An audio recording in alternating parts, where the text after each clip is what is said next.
Bonjour à vous tous, amis fidèles de Ma Vie, Ma Santé, vous qui nous suivez de partout dans le monde. Alors, c'est Ma Vie, Ma Santé, votre émission que vous aimez bien. Nous avons eu un petit moment de vacances. Eh bien, nous sommes de retour pour vous servir. Aujourd'hui, nous allons parler d'un sujet intéressant, important et qui fait peur à certains d'entre vous. Nous allons parler du testament. Est-ce qu'il vous est déjà arrivé de penser à écrire un testament? La plupart des personnes pensent qu'on écrit un testament que lorsqu'on est malade. Un accident peut arriver. La plupart des gens pensent qu'on ne peut écrire un testament que lorsqu'on est vieux. Est-ce que vous êtes assuré que vous allez devenir vieux? Alors, on dit toujours, vaut mieux prévenir que guérir, n'est-ce pas? Suivons d'abord nos amis qui ont accepté de nous parler, de répondre à nos questions, et on se retrouve juste après. Question très difficile, mais bon, pour être honnête, je dirais que c'est une question à laquelle, oui, j'y ai réfléchi. Non, je ne l'ai pas encore fait. Oui, j'y ai réfléchi parce qu'évidemment, ça fait partie de l'une des recommandations que toutes les personnes qui travaillent dans les finances vous partageront avec vous. Vous diront qu'il faut absolument mettre en place un testament pour vous préparer. C'est que l'argent que vous laisserez après votre mort soit géré de la manière dont vous aurez voulu que ça soit géré. Non, ça n'a pas encore été fait parce que, malheureusement, parce que je m'estime encore jeune et dans cette jeunesse, on a souvent l'impression qu'on est invincible, que la mort, ce n'est pas pour demain et c'est la raison pour laquelle ce n'est pas encore fait. Parce qu'il y a non seulement la question du testament, qui est en fait une question qui est véritablement valable, mais il y a une autre question que, surtout nous ici en Ontario, au niveau du Canada, la province d'Ontario au niveau du Canada, que nous, en tout cas, on a en tout cas appelé à réfléchir. C'est la question de la power of attorney. En anglais, français, je crois que c'est question de procuration. C'est-à-dire que moi, par exemple, je suis marié. Ma femme et moi, nous avons un enfant. Si quelque chose nous arrivait demain, qui sera en charge de l'éducation de notre enfant? Qui sera la personne qui aura ce droit rempli, enfin délégué en bonne et due forme, pour pouvoir être le tuteur, donc le parent qui va alors élever notre enfant?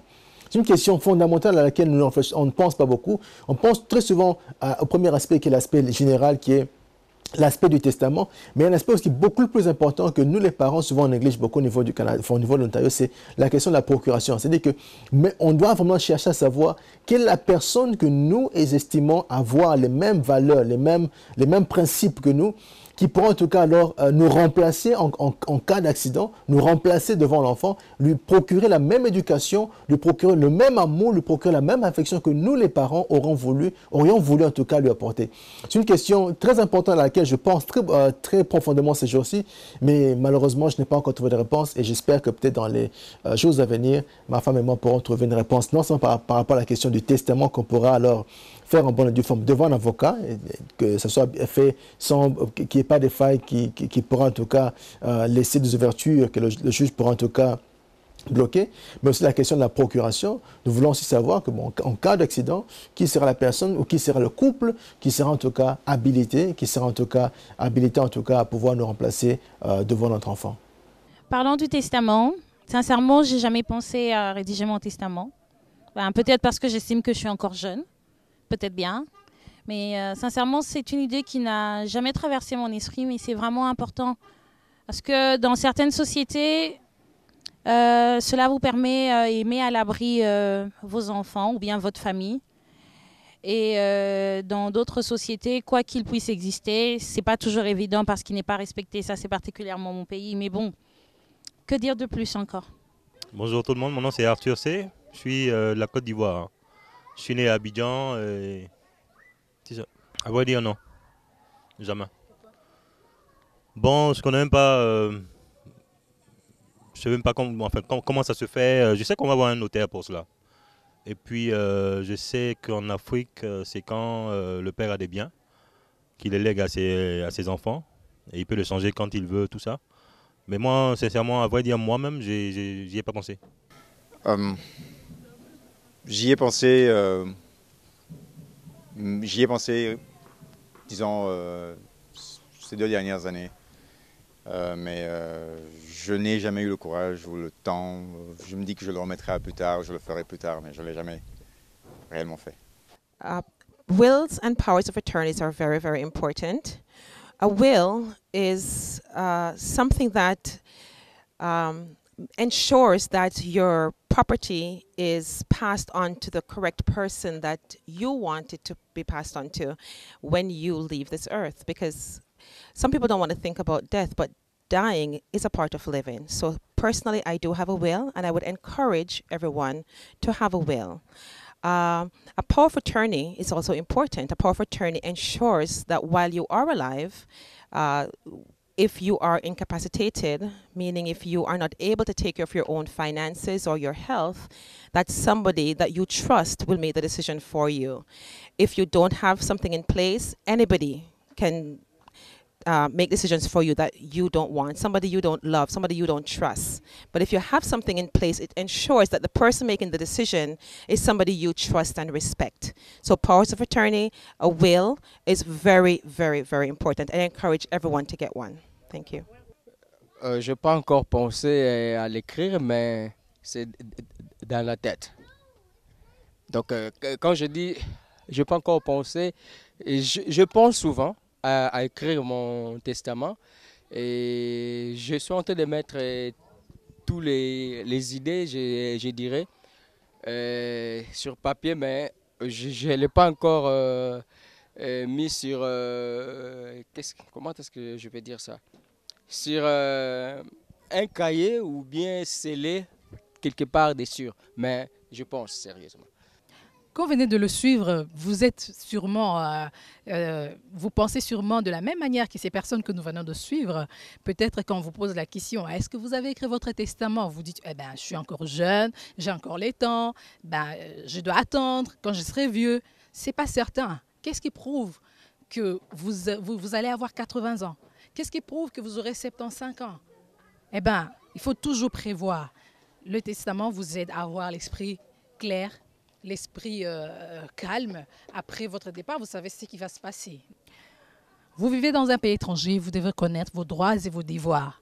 Vous devez aussi connaître la loi. Que dit la loi dans ce pays-là? Vous devez vous intégrer. Okay? Vous n'êtes pas venu seulement pour avoir une bonne vie, mais c'est pour aussi s'intégrer, n'est-ce pas? Alors, nous allons encore suivre ce que pensent ces gens. Est-ce qu'ils connaissent la loi du pays dans lequel ils vivent? Est-ce qu'ils connaissent la loi de leur pays d'origine concernant le testament suivant?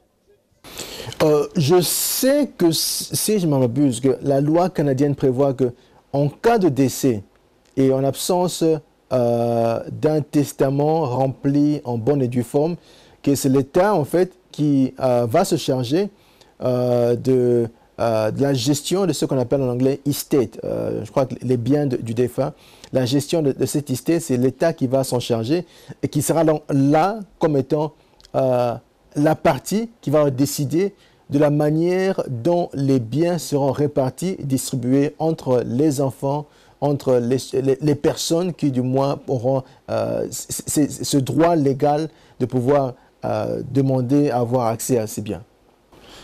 C'est une question un peu difficile, hein, dans la mesure où ça fait...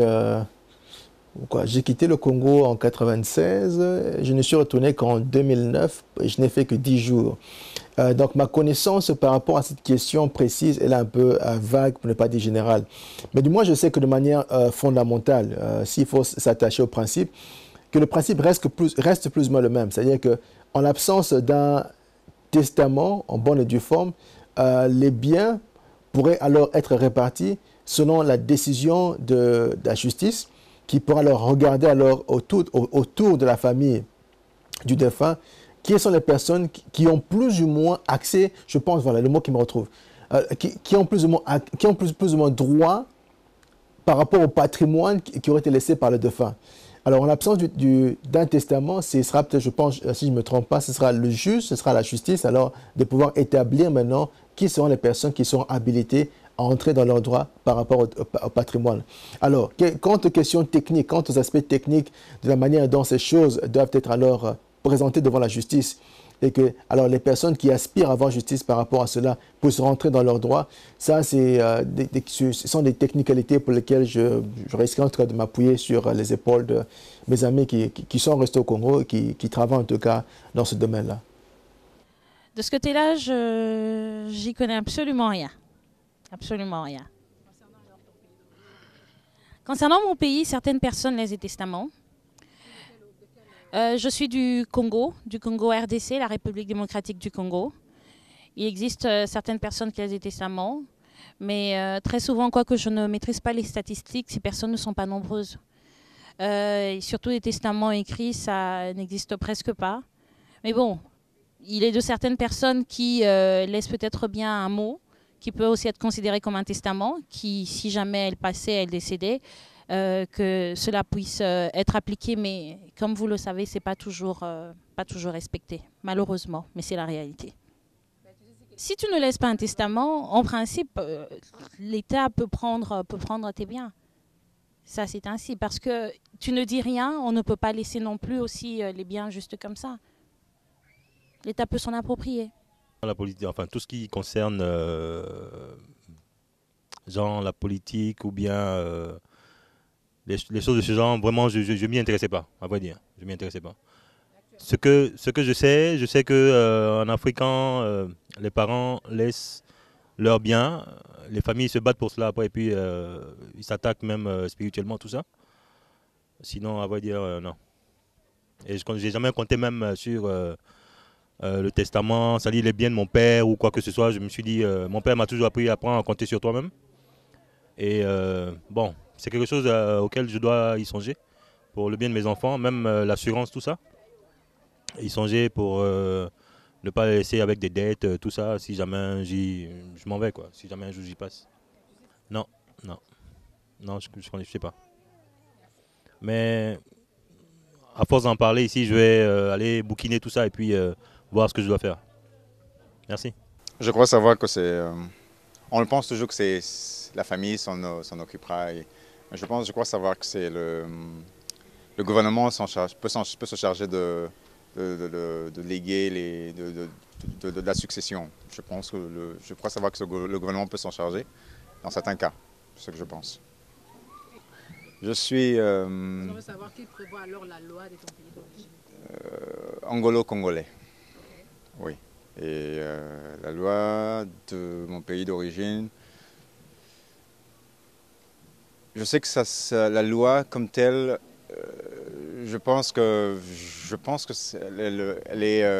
la succession est assurée et en fait, elle est laissée, les biens sont légués aux enfants des personnes décédées. Donc, disons, si c'était dans mon cas.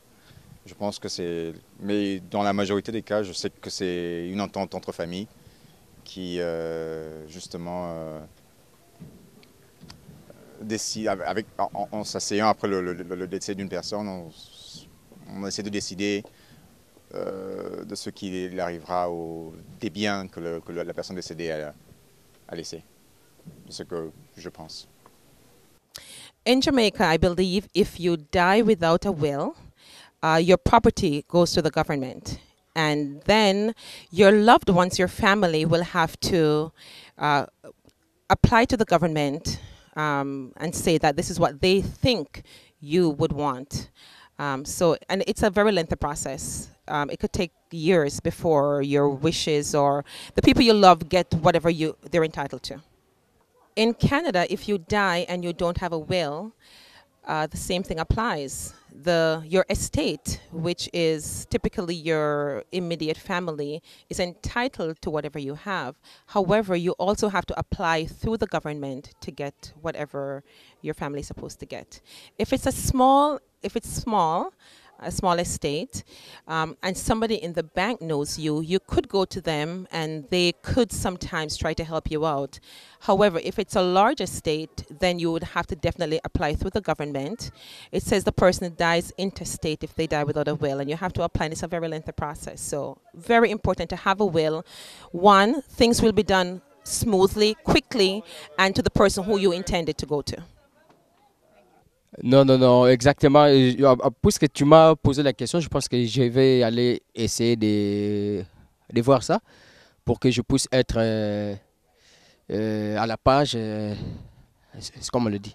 Ben, je sais pas encore. Je sais pas encore, franchement. Mon pays d'origine, parce que je suis originaire du Congo, du Congo-Kinshasa, précisément, je dirais Ça aussi par là, je ne connais pas vraiment réellement, mais je vais faire l'effort d'aller voir qu'est-ce que la loi prévoit. Pour ça, je ne sais pas si le gouvernement va distribuer les biens que je vais laisser à mes enfants ou bien à ma femme, mais c'est ce que je sais, qu'en tant qu'un homme, tes biens vont être restitués à ta femme ainsi qu'à tes enfants, et puis certaines choses aux membres de ta famille. Donc, par ma connaissance, c'est ce que je sais. Merci. Eh bien voilà, restez toujours branchés à suivre Ma vie, ma santé. Nous sommes là pour vous aider à avoir une bonne qualité de vie. Eh bien, nous allons prochainement avoir un avocat. Nous allons seulement parler de la loi, le code de la famille, le code de la famille du Congo-Kinshasa. Qu'est-ce que ce code dit à propos du testament, de manque de testament, comment le faire et comment ça se passe au pays. Et vous qui nous suivez en ce moment, faites aussi vos recherches. Il faut connaître ce que dit la loi du pays où vous vivez.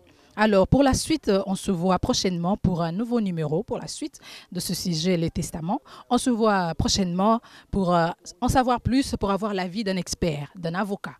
Alors, merci beaucoup de nous avoir suivis. Pour des questions, des préoccupations, écrivez-nous à mavimasanté@live.ca. Et je vous retrouve prochainement. Merci beaucoup à Amen Productions et merci à toutes les personnes qui ont parlé au micro de Ma vie, ma santé. Je vous retrouve très bientôt. Bye bye.